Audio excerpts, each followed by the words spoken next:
दीदार जे बहाने, दीदार जे बहाने दरते फ़कीर आयो। महबूब पंहिंजे मुख तां नाज़ुक निकाब लायो। दीदार जे बहाने दरते फ़कीर आयो। महबूब पंहिंजे मुख तां नाज़ुक निकाब लायो। दीदार जे बहाने सिक साज़ कुझ त सलजे, को हाल दिल जो वंडिजे।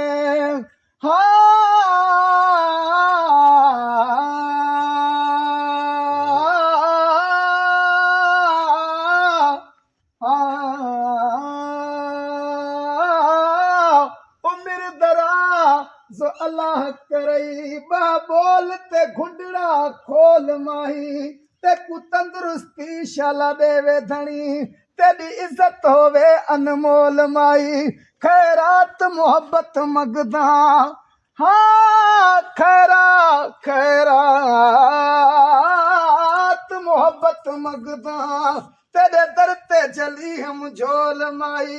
ई मीरल को पसंद सजना, तेरे प्यार दा पाक माहौल माइया। सिक साज़ कुझ त सलजे, को हाल दिल जो वंडिजे। दिल साण दिल खे गंढिजे, दिल साण दिल खे गंढिजे, लायो थिए सजायो। दीदार जे बहाने दरते फ़कीर आयो। महबूब पंहिंजे मुख तां नाज़ुक निकाब लायो। दीदार जे बहाने। ख़ालिक साईं उस्ताद हिन मिसरे में लिखियो आहे, महबूब जे वारनि जी ॻाल्हि थो करे। सुभान अल्लाह, सुभान अल्लाह। घुंघरे लवा अरे छेड़िया, मुरकुनि जा ढेर मेड़िया।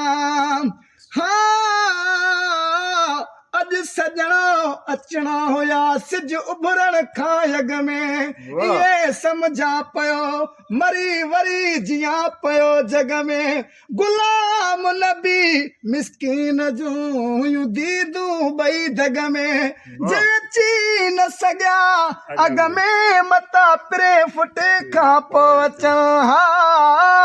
घुंघरे लवा रछड़िया, मुरकुनि जा ढेर मेड़िया। सुरहान का सेड़िया, सुरहान का सेड़िया, सिक सर सवा सवायो।